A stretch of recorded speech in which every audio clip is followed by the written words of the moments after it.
What's happening, y'all? John here. If you guys have any questions regarding health, we can do a little bit of Q&A. I just want to come online and share a little bit about people that come across online and they come to me for different health issues. You guys have no idea what type of pain and suffering that is out there. Many people, you guys always push off this thing about health until the problems are so severe. When you have small problems, when you have a small health problem, you can't just say, that's not important, I'm not going to deal with it. Many of you have this attitude, you're like, oh, I have all the time in the world to fix my health. You don't have all the time in the world to fix your health. You think you do. And many of you, you're like, well, I have insurance, I'm sure the doctor can fix me. Listen, many people out there, they have the best insurance. They have the best medical care, access to medical care. And they throw money at a problem, at a health problem, and the problem doesn't go away. You guys got to put yourself in the shoes of those individuals who are in incredible pain. You don't want to just, you're not proactive enough. Most people, you are not proactive. Now I come online and I share different health protocols. Hello, if you have any questions regarding health, just put it in the box, okay? I can go over different things on health. When you're dealing with health problems, even if it's a slight form, a small problem, you want to fix it right away. You can't just be like, I'll deal with it, 2 months from now, 3 months from now. Small little problems you're experiencing right now, they will only grow bigger and bigger. They're not going to get smaller. So while these problems are small, you're seeing some slight of discomfort. Let's just say if you're dealing with some skin conditions right now. You're dealing with some rashes, hives, eczema. I don't care what you're going through. But you have to find out what is the root cause to that skin condition. Because most likely, if you go to the dermatologist, they're not going to do shit. They're going to say, listen, we're going to put on some creams. You're going to be prescribed some corticosteroid creams. You're going to go home. You only suppress the symptoms. You never really get to the root of the problem. Now, what is the contributing factor to your skin problems many people overlook? It could be internal parasites, uncomfortable topic. Many people don't look into it. They think that, well, I live in a very prosperous country. I live in a first world country. I'm out here in Switzerland. I'm out here in Canada. I'm in the United States. I'm in Monaco. Doesn't matter. When you have that many parasites inside of you, they're going to continue to disrupt your systems. You're going to experience a lot of inflammation. Your body is going to be burdened with extra toxins.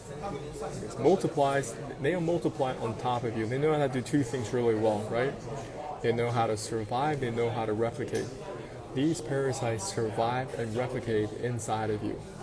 After they do that, they still have to use the restroom inside of you. And many of you think that I'm just joking. You don't look into this. You think this is just fictional. This is just science fiction. I don't have to look into this right away. You don't have all the time in the world to fix your health. Now, many people, they wish they could be experiencing the level of health you have right now. And I always come from a position of liabilities concerns. I don't want to wait until my problems are so severe I can't turn the situation around. Many people, they just let these problems sit. They're like, I can turn it around. I can probably turn it around. Listen. That's not how it works. Before you know it, your whole calendar is scheduled up with a whole bunch of doctor visits.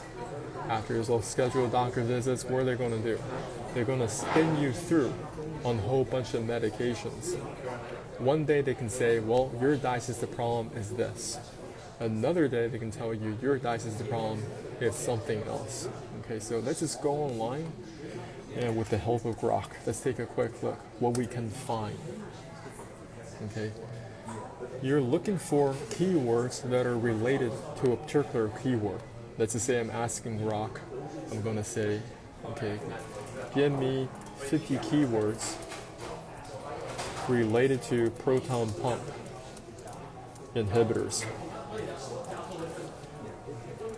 It could be proton pump inhibitors. It could be SIBO, right?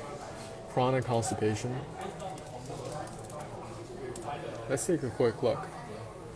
I want you guys to see this for yourself.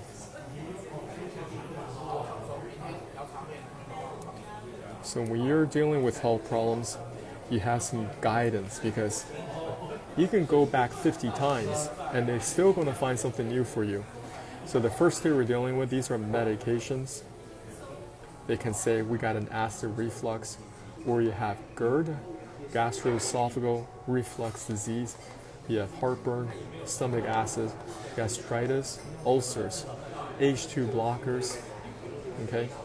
Small intestine bacterial overgrowth, bloating, abdominal pain, diarrhea, malabsorption, hydrogen, breath test, methane, antibiotics, more medications, probiotics, irritable bowel syndrome. There are many different forms of IBS, IBDs, chronic constipation, stool softener, laxatives, fiber.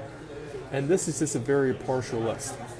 They can come up with new words every single time you go see a doctor, and they're going to say, well, if it's not that, we prescribe a different drug. Last time you were here, no problem, we're going to prescribe something new this time around, and hopefully this time it's going to solve the problem. No. I want you guys to take a look at the different constipation forums online. There are many different forums online, and then you can find people who are struggling with chronic constipation right now.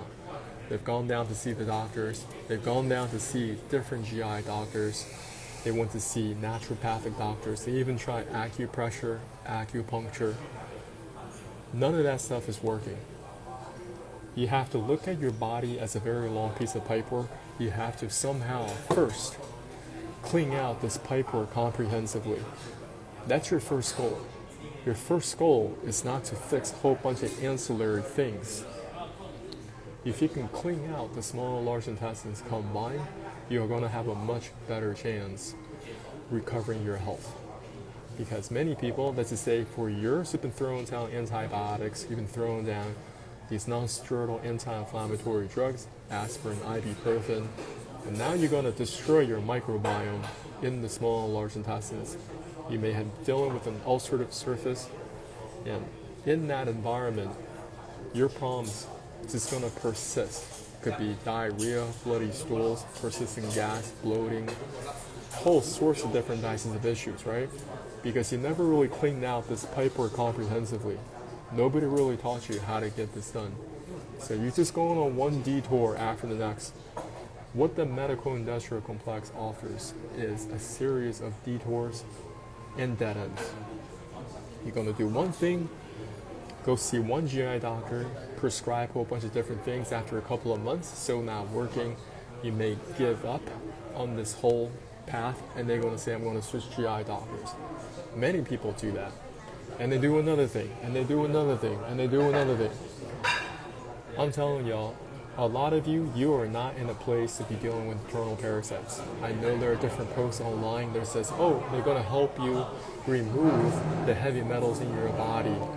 There's going to be like some type of a symbiotic relationship with internal parasites. You're not ready for that. For many people, your body is inflamed. It is so inflamed right now, you can't handle that extra inflammation on top of the chronic constipation, on top of the ulcerative colitis, on top of the internal parasites that's growing on top of you. You can't handle that. Okay, I think that there is a time and place where, okay, you do have a minimum amount of parasites, and they do help you eliminate those heavy metal toxins, etc., etc. But most people, you have a stagnant colon. You're already chronically constipated. You think that you, with a chronic stagnant colon, chronic constipation, and now you have a whole bunch of internal parasites multiplying inside of you, you think that's going to help your health? You have to be batshit crazy if you think like that. So what do you got to do? You got to think about your terrain, okay? You got to fix your terrain. What is this terrain is basically, okay, what do I need to do to keep my environment clean? What do I need to do to optimize my environment? Think of your digestive system as a long piece of pipework. Why don't you try to keep this piece of pipework clean? First of all, first and foremost, get that thing clean. If you can get that thing clean, you may stand a chance. Hi, Sophia. 如果有任何问题关于养生的就问我. Yeah, if you have any questions, I'm just talking whole bunch of stuff. Hold on a second. Time in California. Yo, it is early in California. What are you doing up? Listen, it is not late. I mean, it's super early for you. So I was telling people, listen, what you got to do is fix your digestive health. You don't want to just wait, get the whole pipework completely cleaned out comprehensively. All right, you don't have all the time in the world to fix. So that's just my little rant right there. But if you guys have any questions for me, just let me know.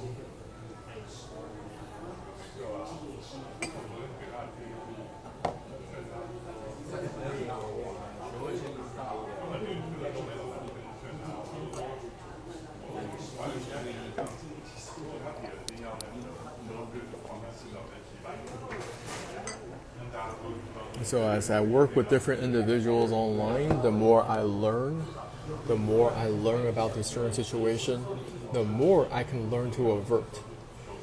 What you guys got to do is you want to study up on other people's setbacks. It's very important for you guys to learn.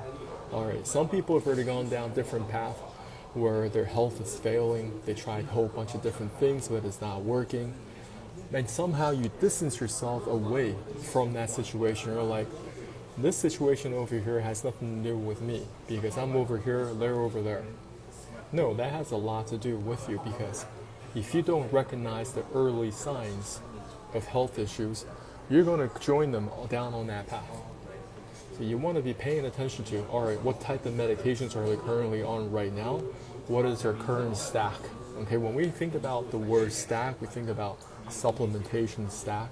Listen, there are people out there with medication stacks full of it all day, every single day. And it's already become part of their routine. They've been doing it for years, and the doctors tell them this is what you do to keep these numbers at a certain level, and you continue to follow through on this set. And it's a routine, right? Because routines are very, very hard to break. You know, once you're in it, and you think that, well, all my life they've been telling me this is what I do, and I just have to follow authority. They have the best interest, and well, they can't even fix themselves. Okay, most of your doctors that are out there, they cannot fix themselves. They don't have a way of fixing themselves. As I was saying before, so recognize that when you are looking at a post online, you're looking at the different pains and sufferings that other people have online, you want to begin to reverse engineer that pain. Or like, how did they get here in the first place? Did they just get here by accident? What are the root causes to their current situation right now? And what you must do to avoid that for yourself in the future. And that's a much better way for you to have a better crack at this thing we call life, or more vibrant health. It's already 2025, right? 2025, your health is not going to get better on its own. Many people, they're going to continue to experience signs of discomfort. People, they just wait and wait and wait until something bad happens. I can tell you that for most people, even if they're 25, 30 years old, they could be fairly young, they're already experiencing signs of liver damage. They're already experiencing signs of kidney damage. They're already on a trajectory that is going down. You guys understand? Their trajectory is already going down. Eventually, what people are facing in the hospital, it's not because they got into a motorcycle accident, it's not because they got into a car accident. It's because they're dealing with multiple organ failures You see these different scans online, right? The doctors say that, oh, we have an abnormal growth taking place over here in the liver, abnormal growth over here in the pancreas or the kidneys. Their organs are shutting down, and you have fluid retention, then you have blood viscosity that is going up. All these things are compounding. I would call it a capitulation. The word you want to look up is the word capitulation. It's a full resignation of your internal organs. It accepted defeat. It is a quiet acquiescence. Let me look up the word capitulation. I think that was a pretty good definition, but I want you guys to look up the word capitulation. Let's look it up together, all right? What is capitulation? To withdraw the remaining troops, all right? What else do we have? Capitulation, capitulate, the verb capitulate.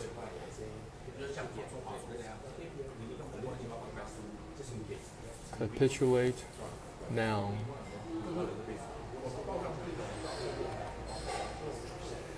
I'm looking at synonyms.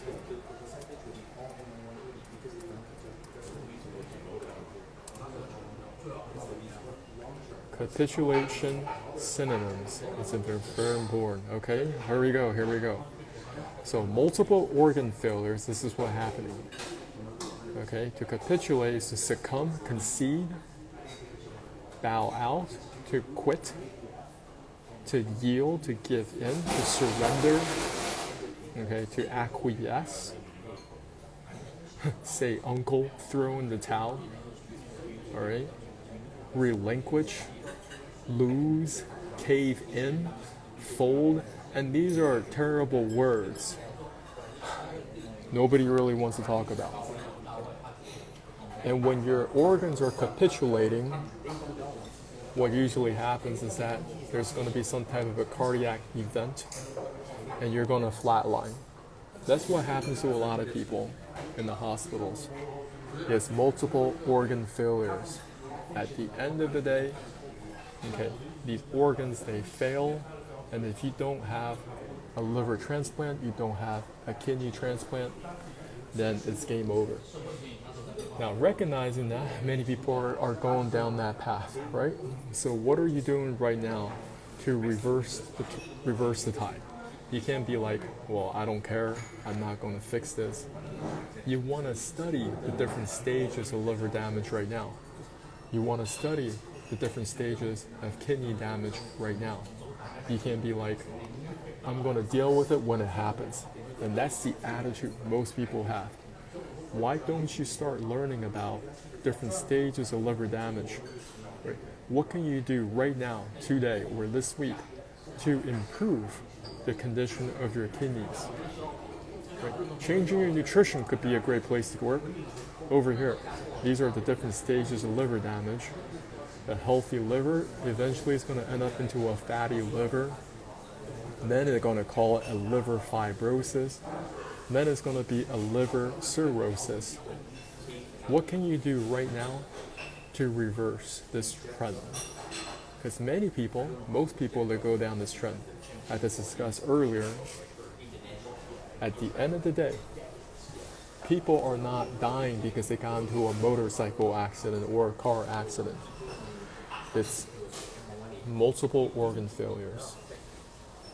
All right, these scar tissues that begin to form. So when you're dealing with a fatty liver, they say, oh, you got deposits of fat. Okay, and you may have liver enlargement. And over time, liver fibrosis. Sorry about that, liver fibrosis. Scar tissue forms. More liver cell injury occurs. Okay, that's the path. And later on, they said, well, you are dealing with liver cirrhosis. Scar tissues makes liver hard, unable to work properly. We don't want that. So I've been dealing with my liver. I've been working on my liver for the past 2+ years. I know how to get the gallstones out of the gallbladder. And over the past 2 years, I've also released many intrahepatic stones from the liver. Now, these could be nodules. People call them different names. I'm just saying the liver's a filter, right? So it is filtering 250 gallons of blood every single day. And in that process, it's going to be catching a lot of debris. Just like your oil filter is going to catch debris, just like your fuel filter of your car is going to catch debris to remove waste material from the oil or from the gasoline. Same analogy. But you don't really know how to clean the liver. So that's what I teach. That's part of what I teach. If you're interested in learning how to clean the liver, you want to send me a DM. Send me a DM and I can coach you through this. And it's not easy. It's not going to be free. Okay, it's going to take a lot of work. But if you don't want to go down the path of multiple organ failures, you want to improve the conditions of your liver as soon as possible. Once again, the liver is filtering 250 gallons of blood, and your kidneys are filtering about a fifth of that, right around 50 gallons of blood. And if you can improve the condition of your liver, you're going to lift that pressure off your kidneys to perform. That's been my personal experience, and I thank you for watching this video. I don't know if anybody's watching this, but thank you so much. Have an amazing rest of your week, and reach out to me with any questions. I'll talk to you soon.